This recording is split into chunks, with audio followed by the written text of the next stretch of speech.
Hello and welcome to another edition of Health Solutions with Shawn and Janet Needham, where Team Needham discusses everything healthcare. I'm your host, Shawn Needham, back with my wonderful wife, Janet, and we are super excited to have Dr. Ashley Beckman on. She is down in Los Angeles and she practices functional medicine, and I am going to let her introduce herself. Dr. Beckman, welcome to our show. Hi, thank you so much for having me on.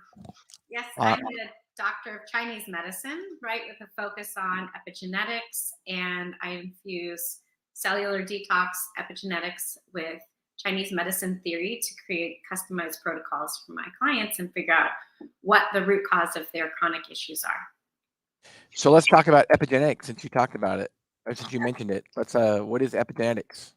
So basically, it's how our environment shapes our genetic expression, right? So we come in with a blueprint, kind of how things could unfold, but everything that we do on a day-to-day basis can change that. So I think of it as sort of software for a computer, basically, right? So the food we eat, how we exercise, our thoughts, and basically to all the toxins and things in our environment can have a huge impact on what gets expressed with our genetic data and our history and things like that. And so, but to me, it's very important because it gives us our power back, right?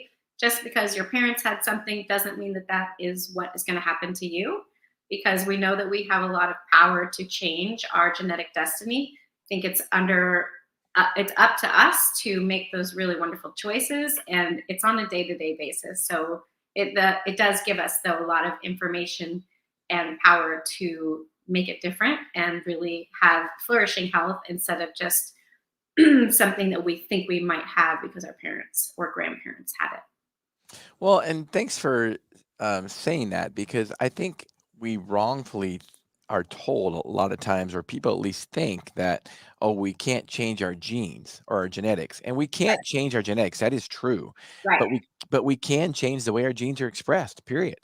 Yes. Yeah. And people, a lot of times the reason people do have the same things as their parents is because their habits are passed down, right? You had a parent who loves, I don't know, soda or candy or desserts. You grow up eating desserts, Right. right? But you don't need to do that. We can Right. make a lot of changes, and the information keeps changing so much, right? And so if we do things that are just healthier overall, and I talk to people a lot about their daily habits, and that there's often something in something that we do every day that has a huge impact, and we minimize that. It might be someone's, I don't know what, fake sugar in their coffee, right? And they're like, oh, it's just a little bit, but it's every day, or it's going to bed late every night. There are a lot of Right. things that we have. And so that's something that I always ask my clients because, like I said, it's often in these sometimes little details that we can have a big impact when we shift it. For sure. For sure. Janet, what questions do you have for Ashley? Well, Ashley, I think we're kind of going against the grain of what, like Shawn is saying, that, what we think. And part of that could be just the advertisements that we hear or going to our, practitioner that we have seen over the years that we emphasize that, oh, well, we're just going to have to live with it. But so so the cool thing I'm hearing from you is that, little changes swing big doors and that you're putting power back in their hands. So your practice setting must be slightly different. So explain to me and our listeners how you approach a client because it sounds like you're spending some time with them. So what does that look like? Yep.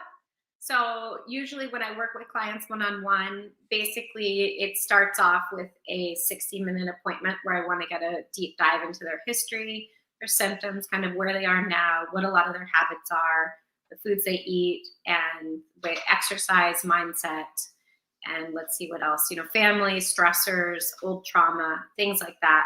A lot of people focus, and myself, I'm included in this, we focus a lot on the toxins and things that we could be exposed to, but it's just one piece of the puzzle, right? It would be very easy to help people if you could pinpoint one particular issue or one trauma or things like that that created this cascade of symptoms or created their chronic illness, but it's never that simple, right? So we're looking at kind of different layers. And in order to help someone, I want to get a really good overall picture of what their life is like now and their habits and what it has been like in their past too. So that kind of gets down to a little bit of functional medicine and root cause medicine. Can you explain that?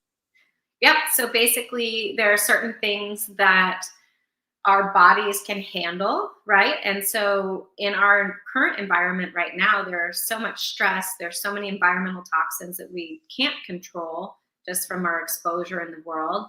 And then there are a lot of things that we can control. So there are things like past trauma, environmental toxins, the food we eat, medications, and basically lifestyle practices that can help us pinpoint if something is going to be a little bit more negative or positive for your system. But usually what happens is we kind of keep, there's a theory of like a bucket, right? And so basically all these environmental toxins or emotional traumas, they keep filling your bucket higher and higher. And at some point your body might initially start off with just some unpleasant symptoms. It eventually starts to be something more problematic and could turn into more chronic diseases like autoimmunity or various types of cancer and things like that. And so what root cause medicine does is we want to pinpoint where these different things that have happened along your life that are contributing and how can we peel back those layers and address them, usually one at a time. Some overlap, but some don't.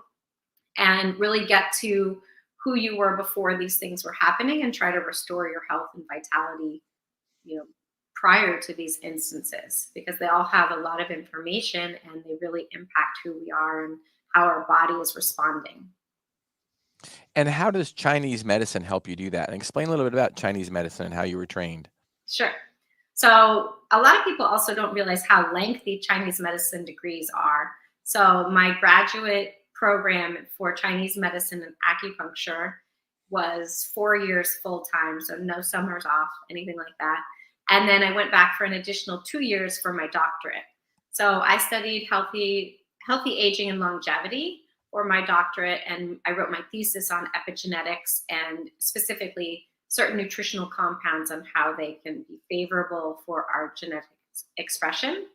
But basically, the reason I love Chinese medicine is because it looks at all the people as we talk about constitution, right? So everyone is individual.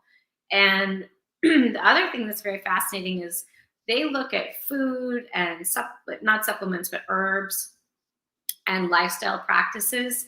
How is that going to impact the individual? And is it good for that particular body, right? So if the person's always cold, right? A lot of women are cold and a little bit, we talk about more on the deficient side where men, often they have more energy than women do. And they have energy that they could lose, where women, we're trying to gain energy.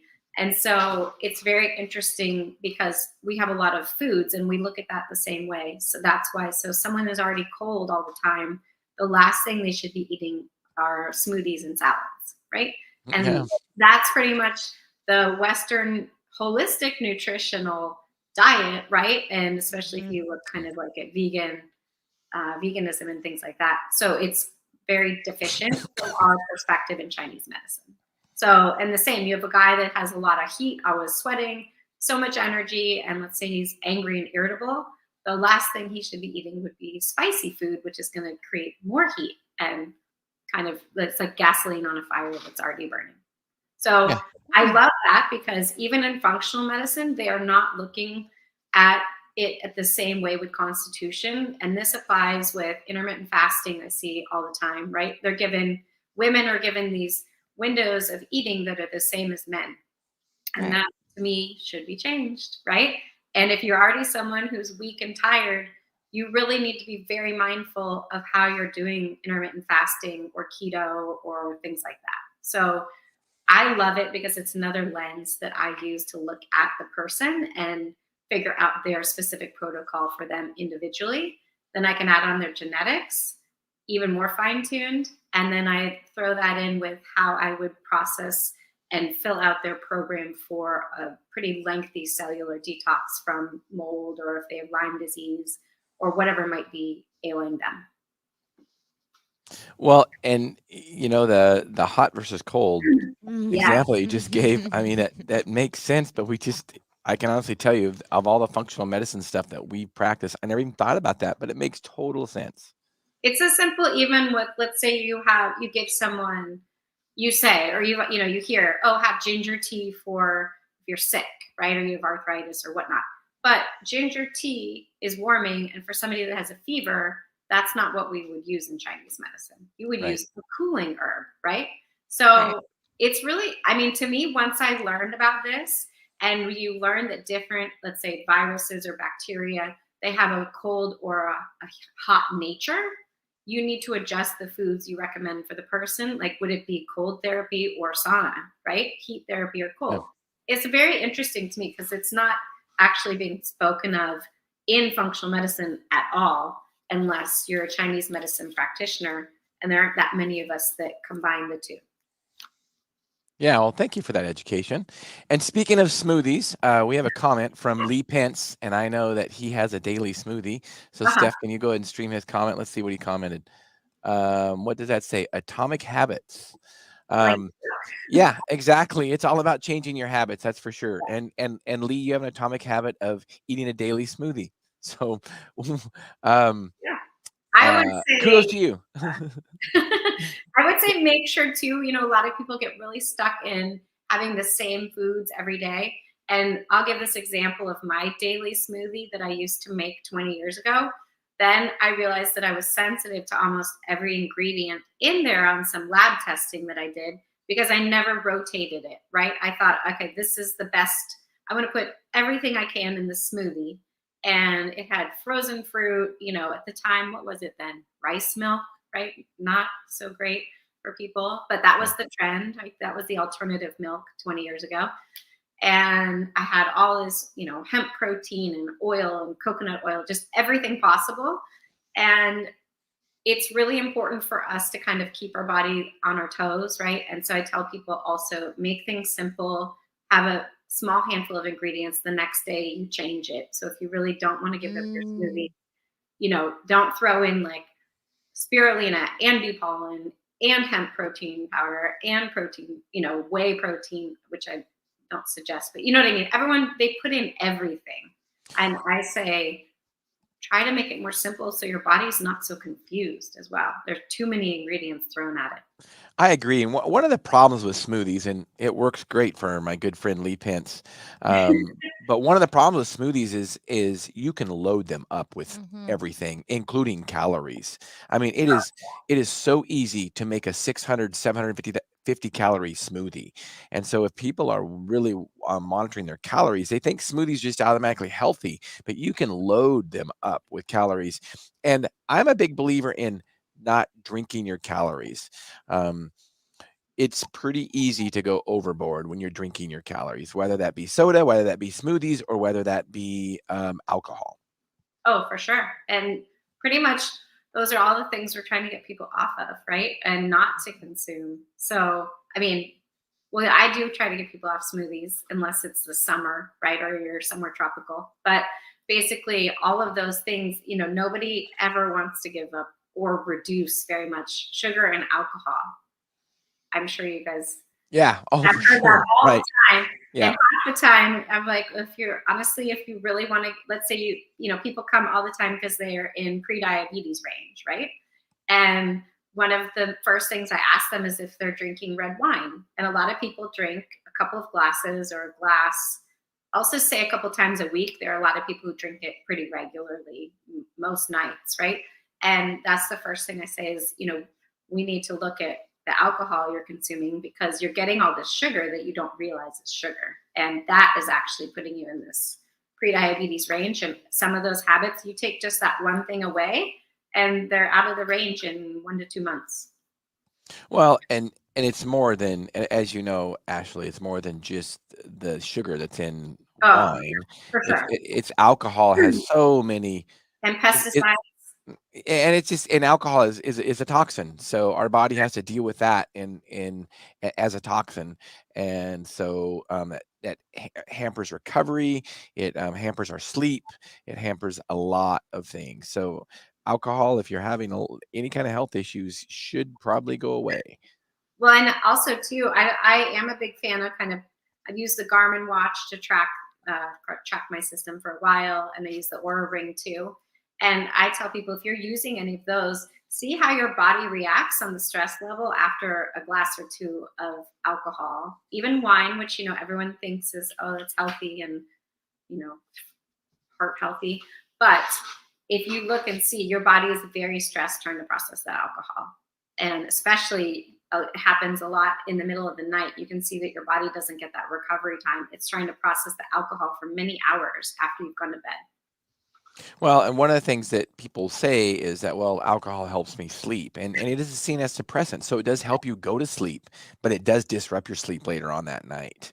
Yeah. So, and it disrupts your body's ability to do all the things it needs to do at night while you're asleep, right? To recover. Right. Yeah. Exactly. Yeah. So go ahead, Janet. So what we're really trying to say is that we need to stop bad habits and incorporate a variety to what we're doing rather than just being the same thing day in and day out. Yeah. Especially, and it goes for food. There are people that they like one kind of meat. So you eat chicken constantly, right? And it's the only thing. So I'm about making things a little bit more simple for your body to digest and process, and then also just rotation. You get different nutrients from different types of foods, and even different nutrient profiles in the various types of meat or in vegetables and things like that. And so it's good to rotate as opposed to throw it all in one giant stir fry with 8 types of vegetables, right? And then it's just difficult for your body. Yeah, keep it simple. It's really that easy. And one of the things that Lee was talking about in his comment, Atomic Habits, him and I have talked frequently about the book. There's a book, I don't remember the author, called Atomic Habits. And it's just basically how you institute good habits into your daily routine. And once you have those habits, it sticks with you. And when you look at people that are successful with a diet, with an exercise program, athletes, successful business people, they have habits that they put in their routine every day. And the thing is too is that it's also, again, there are usually, like I was saying, some habits that derail our potential for success or for Right. feeling better. And so I kind of talk about those also in a different way of sort of like some foundational concepts in health that you really ought to have kind of nailed down before you're trying to figure out what's the best supplement for this and what should I take for these. Everyone wants something they can take, yet they're not very keen on my advice of getting to bed before 11 at the max. So and I prefer much earlier than that, but people have a lot of things that they do that are just habits that are not helping them. And definitely if you're chronically ill, not helping the situation at all. But we don't always, reinforce them because they seem so simple, yet most everyone ignores them, right? Like drinking enough water, good quality water, or going to bed at a certain time. And then another big one is just not waking up and instantly jumping on your phone, right? A lot of these things actually have huge impact, but they're dismissed very easily. Right. Well, I'm guilty of that one. That's first thing I do when I get up in the morning is probably check my phone. And I have gotten away from that habit before, and it does back in. it helps relax you. It really does, because the phone is a stressor, because it reminds me of work, and so there's always something there to keep me engaged, and so you need to disengage from your phone and get ready for the day before you even check your phone. I know some people that do that and they don't check their phone for an hour. So yeah, I'm not there, but there are people, yes, that do that.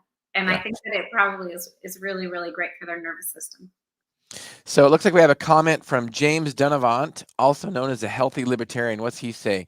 Body is working to detox the alcohol while people are usually not eating the best food with the alcohol. That is so true. Janet, you want to comment on that? Oh, yes, totally. Because usually it skews your judgment. And so people just overeat for one. And, it is such a part of our American society that we, participated, and it's also accepted, Mhm. so yeah, it's very easy. And this time of year, wow, we're heading right into that, right? We're heading right into bad choices. I was just thinking about, all the cookies that get shared and all the desserts, and I personally love cookies, and so I don't have them in my house because that is a threat to my choices. And And her husband. and and not to derail myself, I find that if I don't bring them in or make them, then the problem is solved, right? So I think everybody knows to some degree, or probably wants to have to, or doesn't want to have to admit to what is the issue. But when you have, someone like yourself that's able to say, hey, this really is important, and let's, find a way to incorporate, or eliminate, because sometimes really, I mean, the longer I'm away from them, the better I feel. And, Right. honestly, I can live day to day without it. It's not like it's going to, I mean, seriously, there's some things that are really worth not participating in. So, cookies is mine. I just don't. So, I'm surprised, right, how many patients of mine I'm just going to give an example, eat Halloween candy, right? And they just say, oh, well, we still have it around, right? But that'll stretch for months and months. And I'm yeah, thinking, it's so yeah. bad for you. Like, you just throw it away. There's no reason you need to eat it for months because it's just not gone, right? So Mhm. I don't, it's again, it's some of those things I think I also talk to people about, right? A lot of people start writing off their nutritional, like, good habits because they think, oh, from Halloween through New Year's, it's impossible. So I'm just not going to eat healthy. But I think that that's actually a really good time to kind of reevaluate and try to be Mhm. Yeah. a little bit more aligned with how you want to feel in the new year, because you will make better choices, and you might, have some things every once in a while, but that's not an excuse to me for 2 months of eating however you want, right? At every event that comes up. Right. That's Totally me. Yeah, agree. for sure. For sure. So Ashley, give us a patient example of where you changed somebody's life. Aw. Mhm. Well, one thing I would say a lot is I I know you guys are up in Washington, but I was mentioning that so many of my clients are in Washington or other areas that are kind of damp, because I focus a lot on mold exposure and mold toxicity being a root cause for a lot of other conditions. And a lot of people, they don't ever come to me because they have mold exposure. They come to me because they have Epstein-Barr flare up, or just something that they can't figure out, right? Hashimoto's, things like that. So we look, and I look to see if mold exposure is a piece of the puzzle. And so often it is. And a lot of times it's like people would never have known that. And they've been seeing naturopaths for many years, never thought about it as a possible option or a piece to look at. And so one of my clients, JJ, she had all of these issues for many years, came to me for Epstein Barr. And sorry. And basically, she and her son and her husband, who's a firefighter, all had so much mold toxicity from their house that they weren't aware of. And it was creating all these different issues. And they had already spent many years looking for answers and weren't finding any, right? And because they were going down the wrong hole, right? So the it takes so long to detox from it, but you start to get better, and a lot of the symptoms go away. And a lot of people are just really, really sick, and when they don't know what it is or that it's coming from their home, sorry about that, it's really scary for them. So when we find that out, it's really important and helpful. And my point is, I love working with families because then I've helped that child circumvent a lot of issues that they might have had. And that's really getting to the root problem of it. There's a lot of things you can do to treat the symptoms that can happen later on, whether it be Hashimoto's or, some kind of autoimmune, but you got to fix the problem in order to make that go away, right? Or make it stop coming back. Exactly. So Ashley, um, what do you have a passion for as we wind this podcast up? What do you have a passion for? So I've always been very interested in toxins. And so that started with environmental toxins, like in skincare and beauty products and things that we actually do have control over what we purchase, right? So what I like to help people see is that we do have a big impact on what we choose to put on or in our body, right? And so that is something we can control as well. And a lot of people are completely unaware and assume that something is safe because it's sold or it's consumed regularly. Where this did interest me a lot with food, but I got way more into, I guess, the like environmental toxins or mold and things like that, because they have such an impact, and they are known for so many other kind of big diseases that will form later down in someone's life. But once we know better, we can make better choices, right? And so a lot of people, it's the same. Like, you hear things all the time like, oh, it's BPA free plastic, and I'm like, no, all plastic is not good. So just because it's been marketed a certain way, people assume it's safe. And so my job is to try to make it somewhat easier for people to make better choices, to try to circumvent any sort of possible diseases in their future. Yeah, speaking of the way things are marketed, I took a picture the other day at the store, and I shared it on social media, and it was Hershey candy bars, Hershey chocolate bars, and underneath it said gluten free. Yeah. And so, people think, oh, well, gluten free, it must be healthy. I mean, Right. that's a marketing ploy, and you see that with fat free. You see it with I can't even think of some of the terms they use to market to us, where things they say are healthy because of little marketing terms like that. Oh, it's crazy too, because they'll say gluten free and it's corn chips or something. I'm like, it's naturally gluten free. Yeah, right. Yeah. And and it doesn't mean that it's good for you to consume, because Right. it doesn't I mean, non-GMO or anything, right? Yeah, that's another one. exactly. Yeah, right. So, Ashley, what is the best way to get a hold of you if people have questions? Sure. So I'm on Instagram quite a bit and try to give a lot of information that's just available for people. And that is Dr. Ashley Beckman. Sorry about that. And then my website is drashley.com. So I'm available on both of those. There you go. Nice. And it's pretty easy. There's just a very simple form if you have any questions about working together. I work with people privately, and I have programs and things like that. So there are a lot of different options. And you do virtual appointments, correct? Yes, all virtual. So all virtual. Awesome. It's lovely because it's open to everybody. Yeah, awesome. That's awesome to hear. So, well, Ashley, thank you for being on our show today. You have helped us realize our goal, which is to educate and empower individuals to take charge of their own health. So thank you for doing that. Of course. It's my pleasure and my passion. So thank you so much for having me on. And listeners and viewers, thank you for tuning in today. You don't want to miss out Thursday, because speaking of toxins, we have a guy, John Weinman, that was on the list for liver transplants because of alcohol, too much consumption of alcohol. He turned his life around by getting off alcohol and no longer had a liver transplant. I don't know a lot about the story. I'm going to learn just like you guys are. So stay tuned, 8 a.m. to 9 a.m., our midweek podcast at Health Solutions with Shawn and Janet Needham, Pacific Standard Time. Looking forward to seeing you there. Thank you, everybody, for listening and watching today. And thank you, Ashley, for being on our show.